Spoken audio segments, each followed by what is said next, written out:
Chí Trung Ngọc Huyền chính thức ly hôn. Bạn gái giàu có khuyên danh hài hàn gắn hôn nhân 30 năm nhưng không thành. Sau 30 năm chung sống thì danh hài Chí Trung và diễn viên Ngọc Huyền chính thức tan vỡ. Hiện anh đang âm thầm hẹn hò với một nữ doanh nhân xinh đẹp và rất giàu có.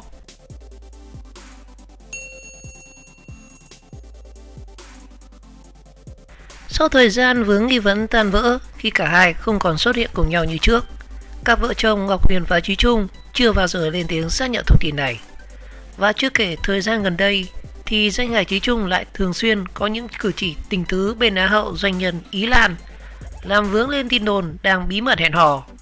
Và cho mới đây nhất thì nữ doanh nhân Ý Lan bất ngờ lên tiếng xác nhận cuộc hôn nhân 30 năm của Ngọc Huyền và Chí Trung đã chính thức tan vỡ. Hiện cô và bạn trai đã hẹn hò được hơn 2 năm. Rất bất ngờ là không chỉ lên tiếng xác nhận Chí Trung đã ly hôn, Ý Lan còn tiết lộ từng khuyên nhủ người yêu hàn gắn với vợ cũ nhưng không thành.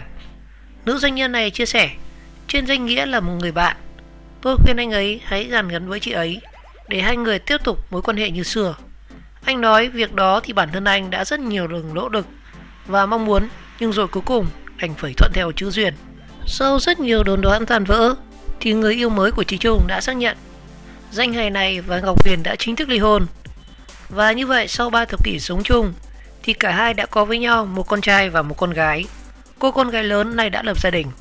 Được biết rằng không chỉ riêng Chí Trung thì doanh nhân Ý Lan cũng đã bước ra khỏi cuộc hôn nhân không hạnh phúc cách đây khoảng 3 năm. Là những người từng trải nên cả hai có sự thông cảm và gắn kết với nhau nhiều hơn. Cả hai thường xuyên đi du lịch cùng nhau. Ý Lan cho biết khi cô quen Chí Trung thì cô không biết anh đã ly hôn với Ngọc Huyền. Được biết rằng Ý Lan đã ly hôn được 3 năm. Cả hai quen biết nhau là do đối tác làm ăn. Cô cũng đã từng khuyên người yêu nên hàn gắn với vợ nhưng không thành. Về phần Ngọc Huyền và Chí Trung, sau hơn 30 năm chung sống với nhau thì cả hai hiện đã có nhau một con trai và một con gái. Và tại thời điểm thông báo kết hôn, Ngọc Huyền vốn là tiểu thư xinh đẹp và rất giàu có. Trong khi đó thì Chí Trung chỉ là một nghệ sĩ có kinh tế không ổn định. Mặc cho mọi lời ngăn cấm từ gia đình, cả hai vẫn quyết định về chung sống một mái nhà và cùng nhau nỗ lực. Tuy nhiên thì sau hơn 3 thập kỷ chung sống thì lại đường ai đấy đi, khiến rất nhiều người không khỏi tiếc nuối.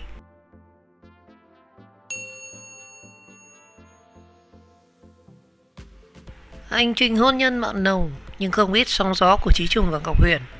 3 thập kỷ gắn kết cứ ngỡ là mãi mãi, nhưng bây giờ người ta mới thấy rằng mãi mãi chỉ là bao lâu mà thôi.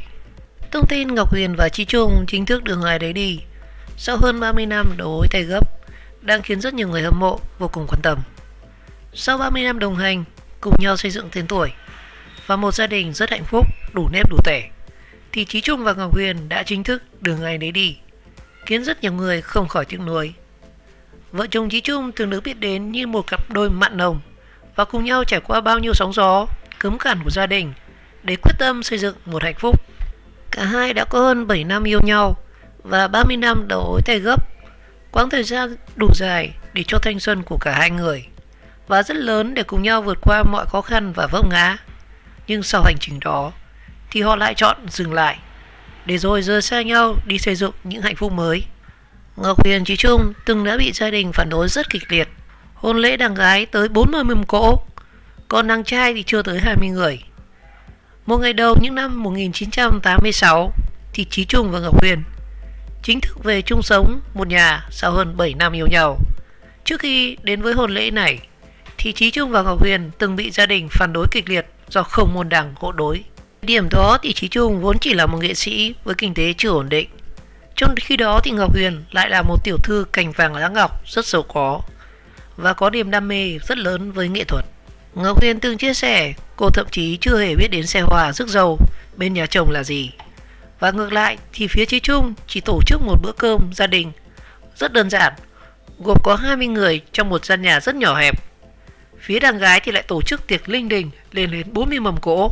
Cuộc sống hôn nhân 30 năm êm ấm, Chí Trung đã từng khẳng định cả cuộc đời này và cho đến hơi thở cuối cùng thì anh cũng chỉ dành cho con và em. Và sau khi đám cưới không lâu, cả hai đã không giấu được hạnh phúc khi đón đứa con đầu lòng đầu tiên chào đời.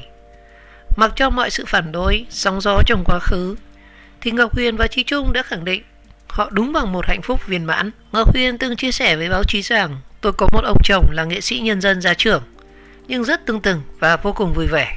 Trong khi đó thì Chí Trung cũng từng khẳng định, anh biết ơn em, chắc chắn là như vậy. Bởi em đã tin tưởng và giao phó tình yêu và cả cuộc đời của em cho anh. Và anh nghĩ rằng anh xứng đáng là người mà em được lựa chọn. Cả cuộc đời này và cho đến hơi thở cuối cùng thì anh cũng chỉ dành cho em và các con mà thôi.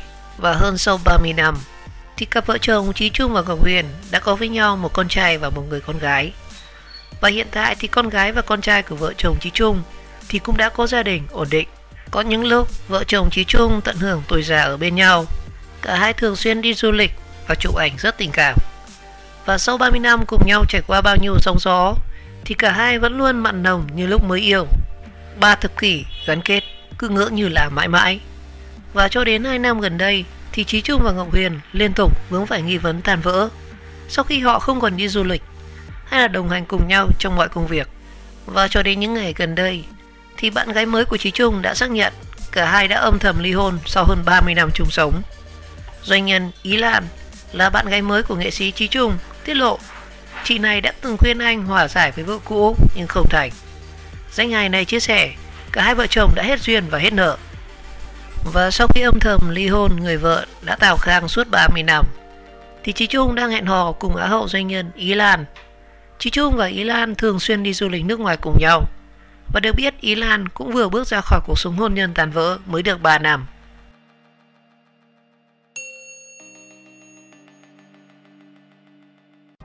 Bạn gái mới kém 17 tuổi sau cuộc hôn nhân 30 năm của Chí Trung là một Áo hậu doanh nhân, sắc vóc thì không phải là dạng vừa.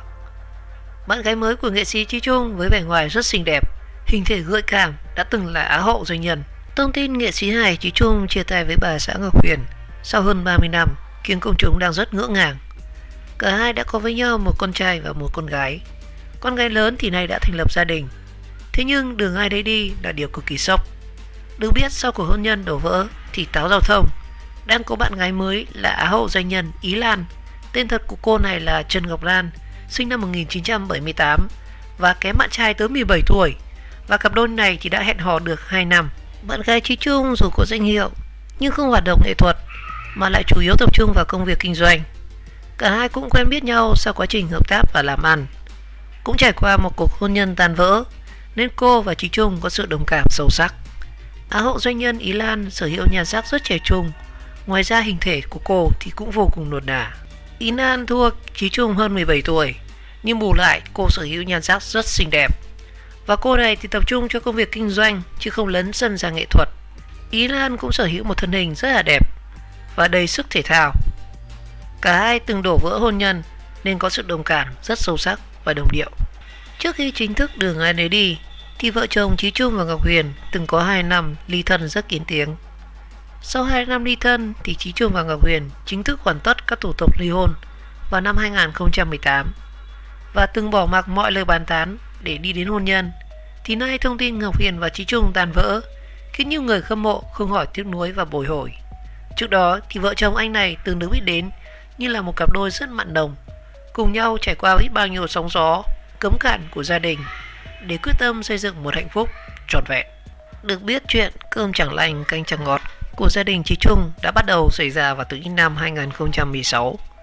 Ở thời điểm đó thì cặp đôi quyết định ly thân để nhìn nhận lại về cuộc hôn nhân 30 năm của mình.